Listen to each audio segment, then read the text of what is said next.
Hey everyone, I know I'm really late to the game this week. In fact, the next episode of RuPaul's Drag Race is actually going to come on in about 2 hours, and I can't wait for it because it's Snatch Games. That's my favorite episode every year, so I'll be doing that review, and it'll probably be out tomorrow, but this one's an entire week late, and I apologize. Been really busy at work and just have not had the time to remotely do anything RuPaul related. And I also had to take down the picture of Tammy Brown. I don't know if you remember that one. This is my living room, by the way. And my house guests were getting creeped out by this picture.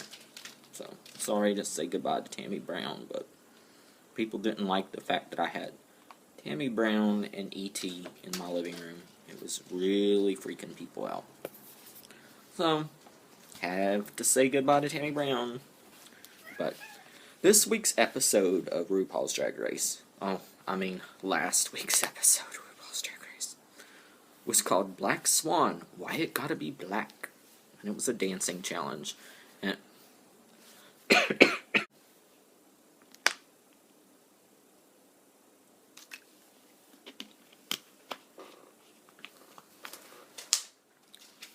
that's how you mark a review. Okay, since most of you have already probably seen the episode, seen Untucked, seen Throwing Shades reviews, seen like 7 other reviews by this point. My review is so late that you're not even going to care at this point. So, I'm not going to really cover the episode as much as just my opinions on the way the season has gone thus far. Like a few weeks ago when I did the cast review video, a lot of people were reading me because I had an opinion on the way the queens did their cast introduction video. Now, RuPaul had called together all the goddesses, drag goddesses. And RuPaul was obviously Hera sitting on the throne, Mount Olympus, giving this Greco-Roman theme to the whole video. And being in the Western world, naturally we do have a predisposition to think of gods and goddesses in the Western tradition, Greco-Roman style. Well, I took that and ran with it. I said that these queens needed to be Greco-Roman goddesses, or they probably would not last very long because they were not traditional. And a lot of people were saying things like, the overwhelming response was either that I was either stupid or just plain wrong. But, I was reminded, people were telling me, there are more goddesses in the world than just the Greco-Romans, I personally think that if the goddesses were non-traditional, that means the queens were more talented, and therefore more likely to stay longer because they were thinking outside the box. You almost had me convinced, because I was like, they do have a good point. But no offense to RuPaul, because RuPaul is talented, and he constantly reminds the queens when they're on that runway that safe is a word that he has grown to loathe. But his track record has proven that he tends to prefer traditional queens over non-traditional queens. Sheeran Needles is a glaring example of, the opposite of that rule. But I honestly don't think Sheeran Needles would have won that season if it had not been for the fans voting for her. Ru has allowed a non-traditional queen to progress quite far in the competition just to have a little variety, because you can't have a cast of all traditional queens.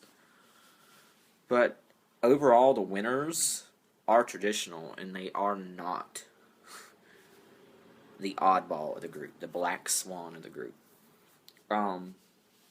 So, Ru likes traditional goddesses. Ru likes Greco-Roman goddesses. That's the reason why I said that anyone in these casting videos that did a non-traditional goddess was probably going to be going home very early. And so far, I've been pretty much right. About the only surprise this episode was the fact that Ru did a double elimination, which is the first time that has ever happened in the series. And I mean, this was probably the most queens that have ever been on one season. I think it was 13 starting out, which is normally less than that.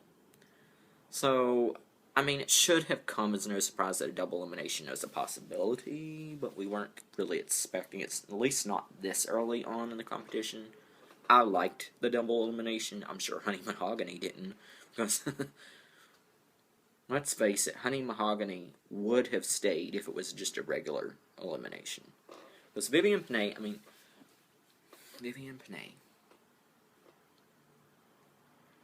Vivian Panay is adorable and cute, both in and out of drag, but very, very quiet. I mean, he's struggled to stand out in recent weeks, so I mean, it wasn't any surprise at all that Vivian was going to go home. And Vivian Panay, in the casting video, was dressed up as an Amazon. She was a queen, goddess of the Amazon. So it's just natural that Vivian Panay would be going home early in this competition because she chose a non-traditional goddess look. And yet on the runway, and in all the performances so far this season, Vivian Panay has been too traditional. Way too traditional. In fact, hasn't stood out at all. In a season where you're surrounded by divas, both Vivian Panay and Honey Mahogany did not stand out. Honey Mahogany, I think, in her casting video, her goddess was had a harp. So I mean, she was kind of almost in that Greco-Roman mold. And I'm kind of afraid that in tonight's Snatch Game episode, Lanacia Sparks might be the next one to go home. I mean, language barriers, and just the fact that Lanacia just seems not interested as the other girls in being there, I think that's going to bring her down eventually. If I remember correctly, Lanacia Sparks was saved from elimination 1 week, which really helped her out, because I think she would have been gone probably a lot sooner if that was not the case. But again, a non-traditional goddess look in the casting video. She was like an African tribal queen. Well, I mean, I have this feeling like Lanacia might go home tonight. I hope not, because Lanacia is my drag crush. Beautiful out of drag. So, and I haven't really been keeping a running total so far on this video. Might be a fun game to play with the subscribers if you guys can go through all of my videos and total up how many times I say actually in a video. I just noticed it on the last video that I made. I say actually an awful lot, and it's actually pretty annoying. So, I've curbed saying actually in this video for you guys. Anyway, back to the queens. Serena Cha-Cha, she had a non-traditional look too when she did her casting video. I don't know what she was trying to be, the paintress of the universe maybe? She had the painter's brush and her arms were all immobile like this, and I mean, she couldn't have painted a worse first impression of herself if she tried. But I mean, obviously that non-traditional goddess got sent packing really quick. The Monica Beverly Hills, I don't really remember that much about her goddess that she did in the video. I think it was like a bow and arrow thing. It's kind of traditional. I mean, it was closing in, but I mean, it didn't get her that far either. And then, of course, I said that Penetration already came into the competition with a handicap because she was the fans' favorite. She was... Shut up, cat.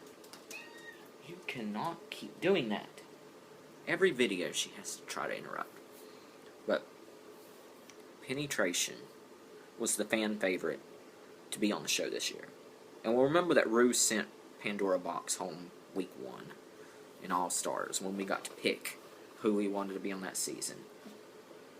Now, granted, Sharon Needles was the original fan favorite. I think All Stars was only done so that Chad Michaels could get his rightful crown from that season. So I think Rue probably would have sent Sharon Needles home first week, too. Regardless. of who the fans chose. I kind of wonder if Rue just does not like the fans, just wants to give a big cue to the fans, because he sent Penetration home. I honestly don't even remember Penetration's casting video, what goddess she was. She could have been Poseidon for all I know, and it wouldn't have mattered, because she was a fan favorite, so she got booted really quick. But with all that being said, I do... Come on, kitty.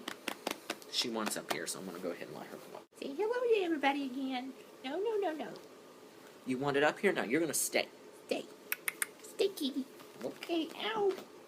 Okay, she's not going to stay. With all that being said, I want to say something that I was completely wrong about. I thought Ivy Winters would go home within the first 4 weeks because I didn't know much about her when I tried to research her before the season. I didn't really like her casting video or her interview.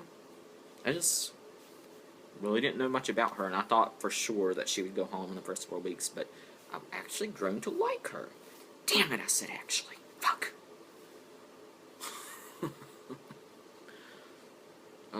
I wish there was something that could buzz me or shock me every time I say that word, because I hate it. But Ivy Winters looked amazing on this last week's runway. Just absolutely amazing. Now, I've not really been a huge fan of Alyssa Frog Eyes, but when Coco picked Frog Eyes for the dance challenge, I knew exactly what she was doing. It's kind of like with Sharon and Fifi. I can't remember who won the challenge that season, and they chose the other one to help. I think it was Fifi won the challenge and chose Sharon Needles to be in the video. It was like the dance video, the sing-off competition that they had that season.